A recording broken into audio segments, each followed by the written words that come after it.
In December 1998, Hugo Chávez declared 3 goals for the new government: convening a constituent assembly to write a new constitution, eliminating government corruption, and fighting against social exclusion and poverty.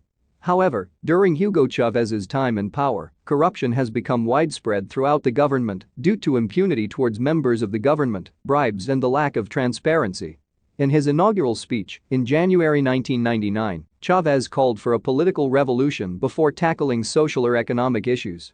Taking advantage of the popular euphoria following his victory and in violation of the existing constitution, he convoked a constituent assembly possessing absolute power to write a new constitution and to redefine the state. This assembly, made up of his followers, went on to dissolve the democratically elected Congress and dismiss all the members of the Supreme Court, as well as the Attorney General, the General Controller, and most of the judges in the country, only to replace them with bureaucrats loyal to the president. In 2004, Hugo Chávez and his allies took over the Supreme Court, filling it with supporters of Chávez, and made new measures so the government could dismiss justices from the court. According to a 2009 U.S. diplomatic cable released by WikiLeaks, Chávez's model is that of a participatory democracy which rejects the separation of powers and institutional autonomy as bourgeois notions. Expressions of personal fealty to Chávez by top officials are the norm in his country. "Your institutions salute you," Luisa Estela Morales, the president of Venezuela's Supreme Court, told Chávez recently. Later, Attorney General Carlos Esquerra followed suit, calling himself the lawyer of the Bolivarian Revolution. And every January, at the beginning of the judicial year, magistrates and judges salute Chávez as our chief. And the de rigueur declarations of personal loyalty from top lawmakers and judges suggest that 13 years after sweeping to power on a pledge to end corruption, Chávez is able to operate virtually unchecked in Venezuela. Chávez's record shows a significant gap between his promises to end corruption and the current reality. Immense amounts of money belonging to the Venezuelan people have been misused in furthering an anti-US alliance in the Western Hemisphere and beyond. 5 countries of the region, Mexico, Peru, Argentina, Paraguay, and Chile, have expelled Chávez's ambassadors for interfering in the internal political processes of their countries. Chávez's policies have promoted corruption rather than combating it. The concentration of power in his hands and the lack of institutional checks and balances have led to a total absence of accountability and transparency in the government. Although corrupt bureaucrats have been identified, none have been punished. Not one single person is in prison in Venezuela for corruption. At most, some have lost their jobs while retaining their bounties. In 2007, Pabon noted, Chávez had sought a constitutional referendum that would have broadly extended presidential power, removing term limits, putting state governors under the president's control, and granting Chávez authority over the central bank and the country's international reserves. The 9 years of Chávez's presidency have led to the highest levels of government corruption ever experienced in Venezuela. The main reasons have been the record oil income obtained by the nation, money going directly into Chávez's pockets, a mediocre management team working without transparency or accountability, the ideological predilections of Chávez, which have led him to try to play a messianic role in Latin America and even world affairs, and the policies of handouts put in place by Chávez to keep the Venezuelan masses politically loyal. Former Chávez Minister of Finance José Rojas has predicted that the loss of autonomy of the Venezuelan central bank and the disorder in the management of the financial resources on the part of the government will lead to a significant financial crisis.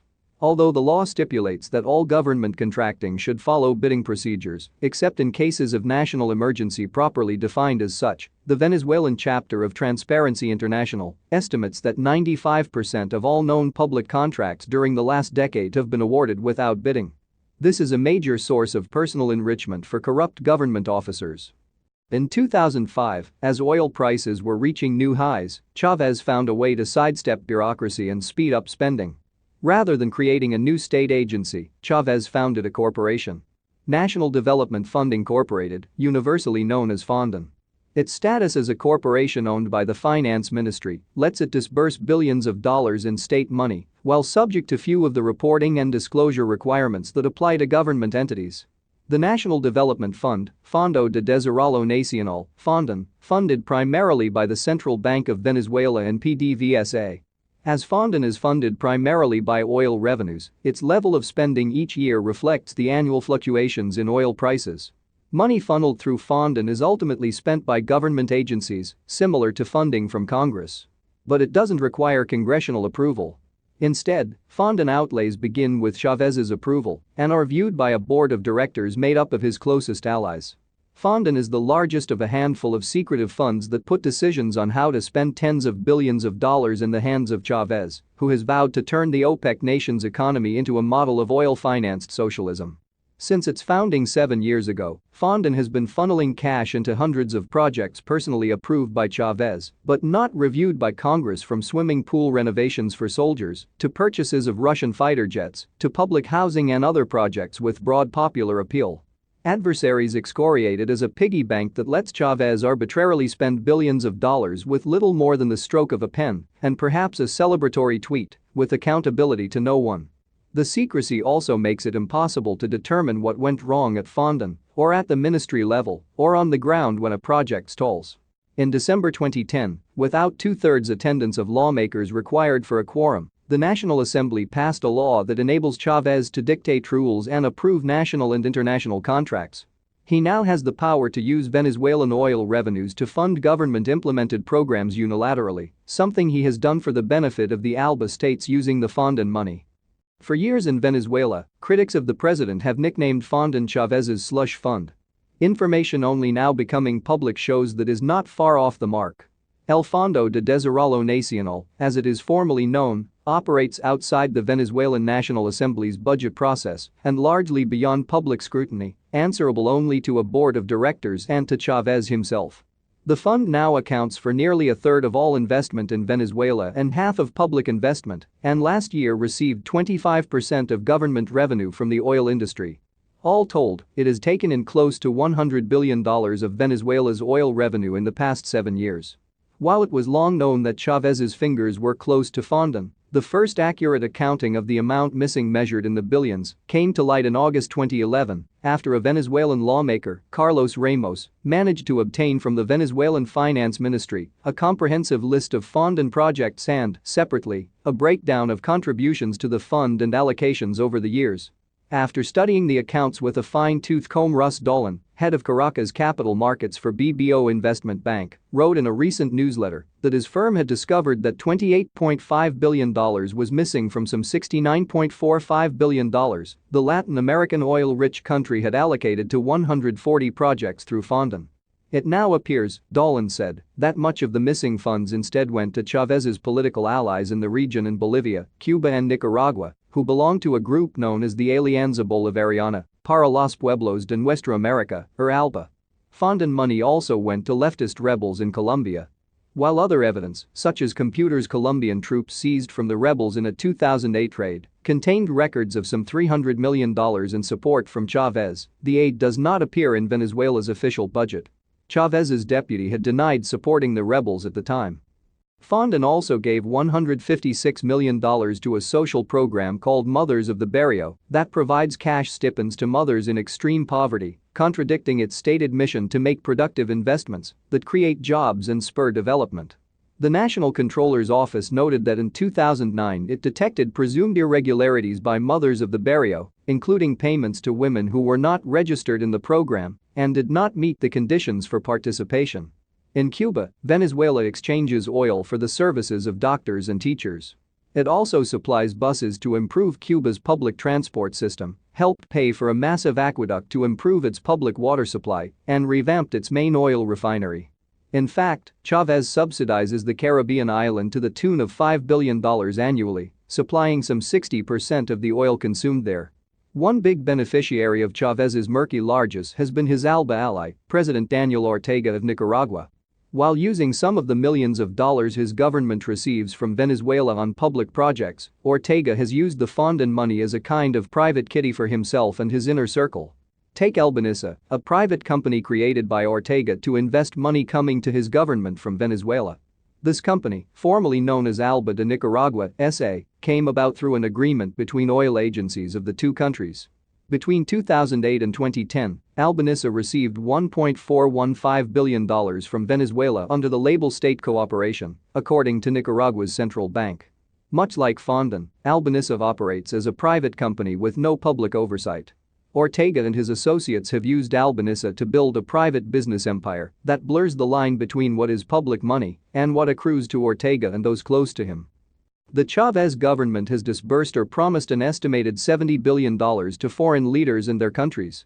These expenditures include some $2 billion per year in oil subsidies to Cuba, about $4 billion in the acquisition of Argentinian commercial papers, an estimated $300 million in cash donations to Evo Morales in Bolivia, the promise of building up to $20 billion worth of refineries in Jamaica, Paraguay, Nicaragua, Brazil, Ecuador, and 9 other countries, and a $25 billion gas duct from Venezuela to Argentina, and acquisitions of about $6 billion worth of sophisticated weaponry from Russia, China, Belarus, and other countries. Many of the promises never will be fulfilled, but the fact remains that these expenditures and promises have been made directly by Chávez. $22.5 billion of public funds have been transferred from Venezuela to foreign accounts, with half of that money being unaccounted for by anyone.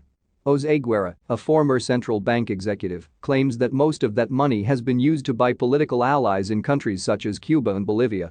Chávez reportedly made promises and carried out most payments of nearly $70 billion United States dollars to foreign leaders without the consultation of the people of Venezuela and without normal legal procedures. Soon after becoming president, Chávez established programs called Bolivar 2000 and Central Social Fund, run by the armed forces and designed to do social work. Journalist Agustin Biros reports, however, that the execution of this program left much to be desired. It became a vehicle for the personal benefit of its managers' officers, such as Victor Cruz Weffer and William Farinas. Some $700 million was put into these programs and, at least half of it remains unaccounted for. The Central Social Fund, for instance, gave a $500,000 grant to an organization run by the wife of Horacio Pérez, Commander Farinas' personal driver. After visiting the Middle East and traveling in an Airbus owned by the royal family of Qatar, Chávez decided he wanted one just like it. In violation of Article 314 of the Venezuelan Constitution and the laws regulating government expenditures, he bought an A319-133X without budgetary provisions to acquire it, and after saying in numerous public speeches that he would get rid of all government aircraft because there already were too many of them. The state of Barinas sugar mill was Chávez's pet project. This project is run by the military and Cuban advisors. A group of about 17 officers and their advisors have been charged with pilfering or pocketing some $1.3 million from the accounts of this project.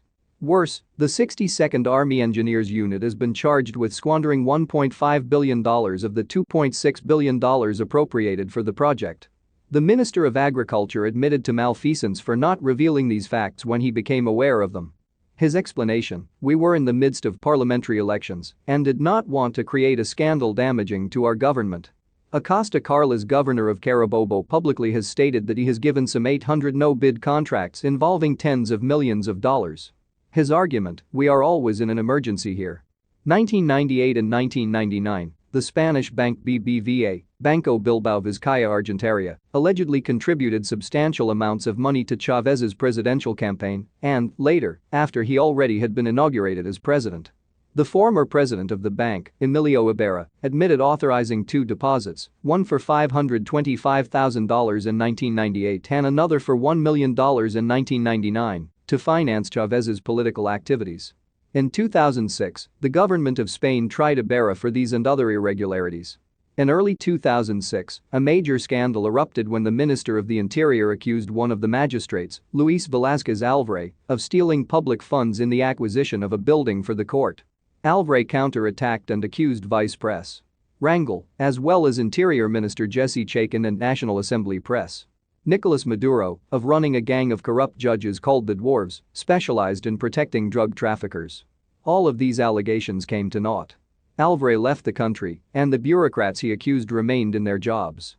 According to a January 31, 2006, story in the Financial Times, a select group of Venezuelan bankers, including those at Banco Occidental de Descuento and Fondo Common, has profited from the acquisition of Argentinian bonds by the Venezuelan government at the expense of the national treasury. The bonds are bought at the official rate of exchange and sold at black market rates at considerable profit. Venezuelan journalist Carlos Ball estimates that bankers loyal to the government could have profited by up to $600 million as a result of the differential between the official and the black market rates. Franklin Duran's journey from entrepreneur to inmate began on August 7, 2007, when a privately chartered Cessna Citation flew from Caracas to Buenos Aires. On board were 8 people, including Guido Alejandro Antonini, a dual U.S.-Venezuelan citizen who lived in South Florida. Also on that flight was a suitcase with almost $800,000 in cash that had been put on board by an assistant to the CEO of Venezuela's state-run PDVSA oil company. According to media reports, the cash was allegedly an illicit contribution from the administration of Hugo Chávez to the presidential campaign of Cristina Fernández de Kirchner, his ideological ally. It was Antonini's job to get the suitcase through customs. But when he couldn't explain the money to Argentine authorities, he initially told them the case was full of books and documents. It was seized. According to the United States Department of Defense's PRISM Journal, the $800,000 in cash may have also been a payment from Iran to Cristina Kirchner. It was alleged that Chávez helped a deal for Iran to obtain nuclear technology from Argentina and to cover up the EMIA bombing information, with Venezuela also purchasing Argentine debt in the dealing. Iranian and Argentine relations improved shortly after the incident. Luis Vierma, PDVSA's vice president for exploration and production, admitted giving an oil well drilling contract for some $20 million to a company with only 3 employees and no rigs. The emergence of a new, rich, revolutionary bourgeoisie that drives Hummers, sports Cartier and Rolex watches and wears Hermenegildo Zegna suits. They buy luxury apartments in the US and Europe, fly in private jets, and, salesmen say, always pay in cash. Government officers own companies that do business with the government but conceal this fact by working through private intermediaries. Kenneth Ridjock, a financial analyst, notes that these types of corporations have sprouted under Chávez. With cash rushing into Fondant faster than it can build new roads and factories, the fund often has billions of dollars to invest in securities. But as the leaked internal report shows, Fondant at various times bought risky, high-yield securities in efforts to expand its resources while helping Chávez's foreign allies. Its unusual portfolio has included bonds issued by ally Ecuador, high-yield derivative securities issued by Lehman Brothers, and Honduran bonds purchased to support then-President Manuel Zelaya. By 2008, these investments had become problematic. Lehman went bankrupt, and Ecuador declared a partial debt default. In addition, Fondant unloaded the Honduran bonds purchased at a concessionary rate of 0.75% months after buying them because Zelaya was ousted in a military coup. "I'm shocked that we don't know exactly what has happened to $105 billion," said Carlos Ramos, an opposition legislator who has led a campaign to extract more information about the fund from the finance ministry. That is not Chávez's money. That money belongs to 29 million Venezuelans, and as such the information should be available to everyone. Critics point out that since Fondant's creation, Venezuela's economy, rather than becoming more diversified, is even more dependent on its mainstay. In the first half of 2012, oil accounted for 96% of export earnings, compared with about 80% 10 years before. In mid-2010, tons of rotten food supplies imported during Chávez's government through subsidies of state-owned enterprise PDVAL were found. Due to the scandal, PDVAL started being administered by the Vice Presidency of Venezuela and afterwards by the Alimentation Ministry. 3 former managers were detained but were released afterwards, and 2 of them had their positions restored. In July 2010, official estimates stated that 130,000 tons of food supplies were affected, while the political opposition informed of 170,000 tons. Venezuela has become a haven for Colombian guerrillas who move drugs across the country with impunity due to the absence of border controls. A report by Andy Webb Vidal for Jane's Intelligence Review in May 2006 reveals that cocaine operation share shifting to Venezuela. He notes that drug volumes going through the country have skyrocketed during the last 10 years. Prominent drug traffickers of Colombian origin live without fear of prosecution in Venezuela. Chávez's former bodyguard Limcy Salazar stated in Bumrán Chávez that Chávez met with the high command of FARC in 2007, somewhere in rural Venezuela. Chávez created a system in which the FARC would provide the Venezuelan government with drugs that would be transported in live cattle across the Venezuelan-Colombian border, while the FARC would receive money and weaponry from the Venezuelan government after receiving the drugs. According to Salazar, this was done in order to weaken Colombian President Álvaro Uribe, an enemy of Chávez. The term Cartel of the Suns, Cartel de los Soles, came from the golden stars that generals in the Venezuelan National Guard, Guardia Nacional Bolivariana GNB, wear on their epaulets. The term was first used in 1993 when 2 National Guard generals, anti-drugs chief Ramon Guillén de Villa and his successor Orlando Hernández Villegas, were investigated for drug trafficking. Today the name is used to describe all government officials involved in the drug trade. And there are many, stretching across all the organs of the state. The U.S. Treasury Department has sanctioned several high-ranking government and military officials as drug kingpins, including Tariq El-Assami, the 43-year-old Minister of Industries and Production, who has had $500 million in assets seized by the U.S. authorities. The criminal nature of Venezuela's regime makes it highly unlikely that its leaders will surrender power peacefully. In May 2015, the Wall Street Journal revealed that Cabello was being investigated for drug trafficking and being a leader of the cartel of the Suns. Evidence has been provided by, among others, Lizami Salazar, who used to work as Cabello's chief of security. He has testified that Cabello plays a leading role in drugs passing through Venezuela. According to longtime-serving New York District Attorney Robert Morgenthau, high-ranking Venezuelan officials turned Venezuela to a global cocaine hub, and his office had found that cocaine in New York was linked to Venezuela, Iran and Hezbollah. In the Americas, Venezuela is the bottom of Transparency International's Corruption Perceptions Index. Venezuela was graded 18/100s, reflecting systemic and persistent corruption across the country. Whilst Canada tops the Corruption Perceptions Index with 81/100s and the USA follows on 71/80ths. Countries are scored from 0, highly corrupt, to 100, very clean. Some countries score well, but no country scores a perfect 100. The majority score poorly, indicating a serious corruption problem. If you look at the scores, some unsettling trends become clear. The highest levels of corruption are in countries plagued by conflict and poverty. Corruption doesn't just fuel such problems, it makes them very difficult to stop. A 2014 Gallup poll found that 75% of Venezuelans believed corruption was widespread throughout the government, and corruption was one of the reasons given for both the 2014 and 2017 Venezuelan protests. Maduro was voted Person of the Year in 2016 by the Organized Crime and Corruption Reporting Project, OCCRP, for being the individual who has done the most in the world to advance organized criminal activity and corruption. The OCCRP stated they chose Maduro for the global award on the strength of his corrupt and oppressive reign, so rife with mismanagement that citizens of his oil-rich nation are literally starving and begging for medicines. Maduro and his family have been accused of stealing millions of dollars from the government to fund backing which keeps his power in Venezuela. Venezuelan President Hugo Chávez promised in 2007 that the Caracas Metro's new Line 5 would be finished in 5 years. 10 years and billions of dollars later, only one of the 9 planned stations had been completed. One objective had been achieved, however. High-ranking officials in the Chavista government had milked the contract for millions of dollars in bribes. To obtain the profitable Caracas Metro contract and others, Odebrecht paid at least $142 million off the books through a series of intermediaries, according to previously unpublished internal documents. Odebrecht has admitted to laying out $98 million under the table, much of it in payments linked to never-completed projects during the government of Hugo Chávez and spilling over into the administration of his successor, Nicolas Maduro. Records indicate the payments actually totaled at least $142 million just from 2011 to 2014, so the ultimate tally could be even higher. During the campaign for Venezuela's 2013 presidential elections, then-candidate Nicolas Maduro asked the Brazilian construction firm Odebrecht for a $50 million bribe if it wanted to continue enjoying its profitable contracts in his country, according to Venezuela's exiled Attorney General Luisa Ortega. The company's chief of operations in Venezuela, Usinando Azevedo, did not agree. He only paid him $35 million, Ortega told El Nuevo Herald in an interview from Colombia.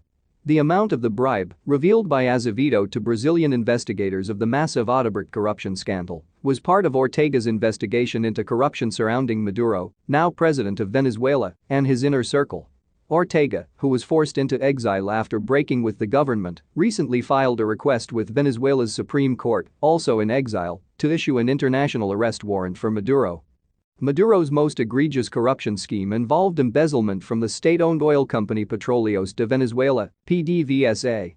In 2015, the U.S. Department of the Treasury's Financial Crimes Enforcement Network, FinCEN, issued a finding under Section 311 of the USA Patriot Act. A European bank accepted exorbitant commissions to process approximately $2 billion in transactions related to Venezuelan third-party money launderers, shell companies, and complex financial products to siphon off funds from PDVSA. Carlos Malpica Flores Cilia Flores's nephew, chief financial officer for Petróleos de Venezuela and also former national treasurer, is connected to Alejandro Andrade, sentenced to 10 years in a U.S. prison, and Raul Gorin, a fugitive from U.S. justice in a corruption scheme that nears $5 billion in wire transfers made by Gorin with the National Treasury and Petróleos de Venezuela. It's also been estimated that transfers might have reached more than $7 billion. But there are also other Maduro family members who are involved in corruption and narco-trafficking, which is the case of two of Cilia Flores's nephews, who are imprisoned in New York serving an 18-year sentence for cocaine trafficking. Evidently, since this lady became president of the National Assembly 2006 to 2011, she appointed all her family to various positions back then, such as assembly directors. The parliament's roster had also many of Cilia Flores's relatives. When she entered Miraflores, her nephews took on roles at the CICPC Scientific, Criminal and Forensic Investigations Corps, the Ministry of Foreign Affairs, Miraflores Palace, Petróleos de Venezuela, and the National Treasury, among others. In 2016, Maduro declared approximately 12% of the country to be a part of an Orinoco mining arc and awarded himself broad authorities to oversee the exploitation of resources for personal gain. The regime ejected legitimate foreign companies doing business and replaced them with unregulated miners who operate with the backing of senior Venezuelan military officers. In 2016, Venezuelan Army First Lieutenant José Leonardo Crivello was caught in La Romana, a military checkpoint in Bolivar State. He had a significant amount of bolivars in cash bound for the mine. That money came from bank accounts of PDVAL, Venezuelan Food Production and Distribution, and Mercel Food Market Mission, operated by Cilia Flores's nephews, and the mission was to take them to the mine for payment. This is in a file that we submitted and presented to the Office of the Attorney General, the Ombudsman's office. That file proves the involvement of the Maduro Flores family in the mining industry. The son of Venezuelan strongman Nicolas Maduro is a silver spoon socialist who lives the good life as his country starves. Nicolas Ernesto Maduro Guerra, 29, is a party boy who runs a corrupt gold mining concern and occupies several high-level positions in his father's government, which the US and numerous other countries have deemed illegitimate. At the end of June 2019, Maduro Guerra, who is known as Nicolásito or Little Nicolas in Venezuela, became the latest member of the Maduro clan to be slapped with sanctions by the US Treasury's Office of Foreign Assets Control. Venezuela is rich in gold, but because the nation's gold industry is controlled by Maduro's government and criminal gangs, few U.S. companies will purchase it. That means sellers must find other ways to access the lucrative U.S. gold market, such as forging documents that state the gold was mined legally in neighboring countries. Maduro's regime props itself up with profits from illegal mining operations that destroy the rainforest, expose locals to mercury poisoning, and are intertwined with violent guerrilla groups and the cocaine trade. Two Venezuelan nationals have been charged with smuggling $5 million worth of gold bars hidden inside the nose of a private plane that landed at Fort Lauderdale Executive Airport on September 24, 2019. In 2017, after a 7-month investigation, Venezuela's National Assembly uncovered instances where the regime spent $42 for a box of food, which it then distributed in exchange for votes, at a time when the food items cost less than $13. Maduro's inner circle kept the difference, which totaled more than $200 million in at least one case. U.S. officials have accused Venezuelan President Nicolas Maduro and his allies of profiting from a food subsidy scheme as the country suffers acute shortages. The Trump administration imposed sanctions on a Colombian businessman and associates, including 3 stepsons of Venezuelan President Nicolas Maduro, accusing them of running a global network that used Venezuela's emergency food program and gold resources to launder stolen state assets. According to the US, corrupt officials use international shell companies to steal as much as 70% of the funds that Mr. Maduro uses in a hallmark food program called CLAPS. The US Department of the Treasury and some independent reports charge that the Venezuelan government's food distribution scheme, the Local Supply and Production Committees, CLAP by its Spanish acronym, has also become a key source of official embezzlement through overcharging for low-cost products, including the Turkish food staples, while reselling goods on the black market. Billingsley said at the UN that CLAP could be feeding 3 times as many Venezuelans if the regime and the military were not rapaciously looting the process. The Venezuelan government has repeatedly denied such charges from the US. According to Al Jazeera, Chávez gave the military control of food and nationalized much of the industry, which was then neglected, leading to production shortages. With a diminished food supply, Maduro put generals in charge of everything from butter to rice. With the military in charge of food trafficking became profitable, bribes and corruption common, and food did not reach the needy. New sanctions from countries in the Lima Group have targeted top Venezuelan officials. Peru, for instance, announced sanctions on 93 high-ranking government officials and their families. The U.S. also unveiled a new round of sanctions aimed at former Venezuelan Treasury officials and the country's largest media company for illicitly making money off of the currency market. In 2018, a $1.2 billion money laundering scheme involving Matthias Kroll, a German national and Panamanian resident, and Gustavo Adolfo Hernandez, a Colombian national and naturalized U.S. citizen, exploited PDVSA and took advantage of the corruption in Venezuela's foreign currency exchange systems by trading U.S. dollars for Venezuelan bolivars at market rate and then back again. A landmark $1.2 billion money laundering case in Miami has pulled back the curtain on the murky government exchange, detailing how it operates and, at least in this scheme, is accused of cashing in on it. 9 defendants along with other unnamed co-conspirators such as the stepsons of President Nicolas Maduro and confidant Raul Gorin have capitalized on the ever-widening spread between the fixed official exchange rates and the shrinking street value of Venezuela's currency.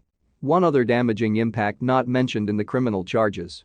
The profits on the government exchange, financial experts say, only get bigger with the soaring hyperinflation that continues to destroy the nation's economy.